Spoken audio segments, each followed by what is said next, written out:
बिस्मिल्लाहिर्रहमानिर्रहीम। अस्सलामु अलैकुम वरहमतुल्लाहि वबरकातुहू। मोहतरम सामीन और नाजरीन, उम्मीद है कि आप अल्लाह अज़्ज़ व जल के फजलो करम से खैरियत से होंगे। आज हम बात करेंगे इमाम आज़म अबू हनीफा की शहादत के बारे में। आपने भी सुना होगा कि उनकी शहादत सुना जाता है कि बहुत ही दर्दनाक तरीके से हुई। इतने बड़े फिकाह आज़म और फिका के इमाम और उनकी शहादत दर्दनाक तरीके से क्यों हुई? बादशाह ने उन पर इतना जुल्म सितम क्या क्यों किया? वो कौन सी चीज थी जो बादशाह उनसे मनवाना चाहता था? वो कौन सी चीज थी जो बादशाह उनको अता करता था और वो लेने से मुसलसल इनकार कर रहे थे, जिसकी वजह से उनको बहुत सी मुश्किलात का सामना करना पड़ा, कैदो बंद उन्होंने काटा। आज इस पर बात करेंगे। आप बात को एंड तक जरूर सुनिएगा और कमेंट्स में अपने ख्यालात का इजहार भी कीजिएगा। मरवान का खून खार एक गवर्नर जिसका नाम इब्ने हबीरा था, वो एक जहन्नम की आग की तरह बहुत ही गुस्से में तिलमिला रहा था और इमाम साहब को अपनी कोई ख्वाहिश जाहिर कर रहा था, कोई चीज अता कर रहा था जिसको लेने से वो मुसलसल इनकार कर रहे थे।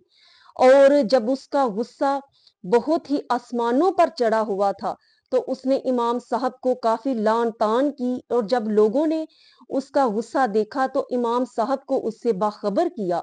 और लोग ये गुमान कर रहे थे कि इमाम साहब ये खबर सुनकर बहुत ही खौफजदा हो जाएंगे। जाहिर है एक बादशाह जब गुस्से में आता है तो उसका फिर एक अलग ही जलाल होता है, जिसकी वजह से अवाम को उसकी मुश्किलात और कैदोबंद की सोबतें उठाना पड़ती हैं।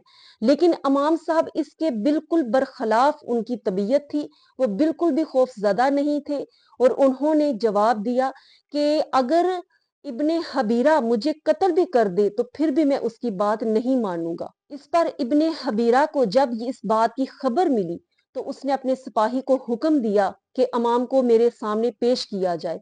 तो इमाम साहब को फौरन हाजिर किया गया और तमाम लोग जमा थे। और उसने गुस्से में आकर कहा, कस्में उठा उठा कर कह रहा था कि ए इमाम अबू हनीफा, अगर तुमने मेरी बात ना मानी तो मैं तुम पर कोड़े मुसलसल बरसाता रहूंगा और उस वक्त तक बंद नहीं करूंगा जब तक तेरा दम ना निकल जाए। उसके बाद उसने जलाल को हुक्म दिया कि इसके सर पर 20 कोड़े मारे जाए, एक भी नहीं, दो भी नहीं, तीन भी नहीं।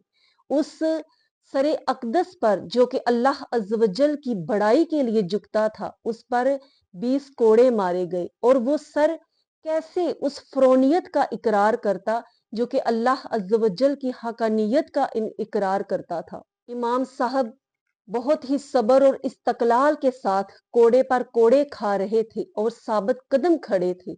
और आपने वो तारीखी जुमले अदा किए कि ए इब्ने हबीरा, अल्लाह अज़्ज़ व जल से डर। जिस तरह आज मैं तेरे सामने जिल्लत उठा रहा हूँ, इसी तरह कल तू अल्लाह अज़्ज़ व जल की बारगाह में हाजिर किया जाएगा और इससे भी ज्यादा तू जिल्लत और रुसवाई उठाएगा।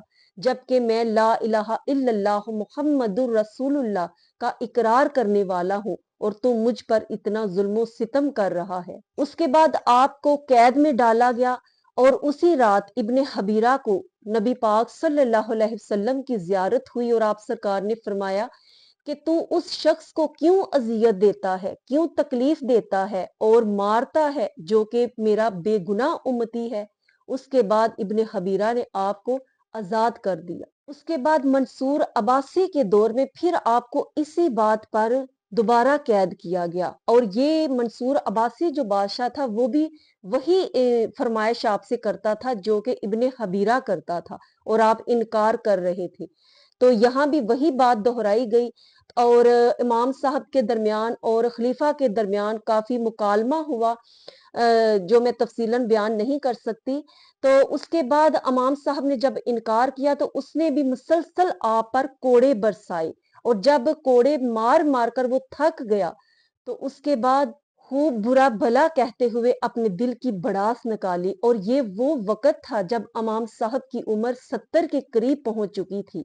और ये बात देखनी चाहिए कि इमाम साहब कोई चोर डाकू और गुंडे नहीं थे और ना ही वो आदी थे इस तरह की तकलीफें सहने के, कैदो बंद सहने की तकलीफें सहने के आदी नहीं थे, बल्कि वो एक علمی شخصیت کے مالک تھے اور ان کی تمام عمر علم کے دائرے میں ہی گزری تھی، اور اس طبیعت پر یہ پابندیاں سہنا اور قید و بند کی تکلیفیں اٹھانا کتنا دشوار ہوتا ہے، آپ خود اس کا اندازہ کر سکتے ہیں۔ اس کے بعد دیکھنے والوں نے مشرق و مغرب کے اس امام کو منصور کے دربار سے اس حال میں نکلتے ہوئے دیکھا کہ آپ کے جسم پر صرف ایک پاجامہ تھا اور پشت بالکل ننگی تھی اور گھٹنوں سے خون بہہ رہا تھا اور ایڑیاں آپ کی خون سے بالکل تر ہو چکی تھی۔ افسوس کہ علم کی یہ توہین، ایک اعلیٰ اور افضل عالم کے ساتھ یہ تشدد، اے دنیا تجھ پر تف ہے، اے آسمان تو ٹوٹ کیوں نہ پڑا، اے زمین تو پھٹ کیوں نہ گئی۔ ابو جعفر منصور نے آپ کو کئی بار جیل سے نکال کر لالچ بھی دیا، لیکن ہر دفعہ وہ ناکام رہتا اور آپ کو دوبارہ جیل میں بھیج دیتا، اور آخر کار بات یہاں پر ختم ہوئی کہ اس نے آپ کو زہر پلانے کی کوشش کی۔ اس نے ستو میں زہر ڈال کر آپ کو پیش کیے، جس کو پینے سے آپ نے انکار کر دیا، تو اس نے زبردستی آپ کو پلائے۔ اس کے بعد آپ اٹھ کھڑے ہوئے تو اس نے کہا کہ کہاں چلے ہو؟ تو آپ نے کہا کہ میں اپنے دوست کی طرف جا رہا ہوں، یعنی اپنی موت کی طرف جا رہا ہوں، کیونکہ آپ یہ جان چکے تھے کہ مجھے زہر پلا دیا گیا ہے، اور جب زہر آپ کے جسم میں سرایت کر گیا تو اسی وقت آپ سجدے میں گر گئے اور اسی حالت میں آپ نے انتقال فرمایا۔ اور یہ وہ کون سی بات تھی جو دونوں بادشاہ آپ سے منوانا چاہتے تھے، اور آپ مسلسل انکار کر کے اس حال تک پہنچے؟ اور یہ وہ عمر تھی جو 70 سال کے قریب تھی، بالکل ضعیف عمر کے قریب تھے آپ جب آپ نے یہ صحبتیں اور تکلیفیں برداشت کی۔ اور کہنے والے کہتے ہیں کہ ان دنوں جب آپ منصور کی قید میں تھے، آپ آخری ایام میں اللہ عز و جل سے اس کے ظلم و ستم سے بہت ہی افسردہ ہو کر بہت دعائیں کیا کرتے تھے۔ نہ جانے وہ کون سی دعائیں تھی جو آپ کیا کرتے تھے۔ یہ وہ عہدہ تھا جو کہ ایک عہدہ قضا تھا، یعنی قاضی کا عہدہ تھا، جس کو بادشاہ کا وزیر کہا جاتا ہے۔ وہ عہدہ تھا کہ بادشاہ جو حکم دیتا ہے وہ قاضی کا کام ہوتا ہے کہ اس پر اپنی مہر لگا دینا اور اس پر اپنے دستخط کر دینا۔ اور وہ بادشاہ ایسے نہیں تھے کہ جو بالکل دیانت دار ہوں اور بالکل وہ اسلامی اصولوں کی پابندی کرنے والے ہوں، اس لیے امام صاحب اس عہدے کو قبول کر کے اپنی آخرت برباد نہیں کرنا چاہتے تھے، بلکہ انہوں نے دنیا پر آخرت کو ترجیح دی، اور یہ ایک مرد مومن ہی اس طرح سے کر سکتا ہے۔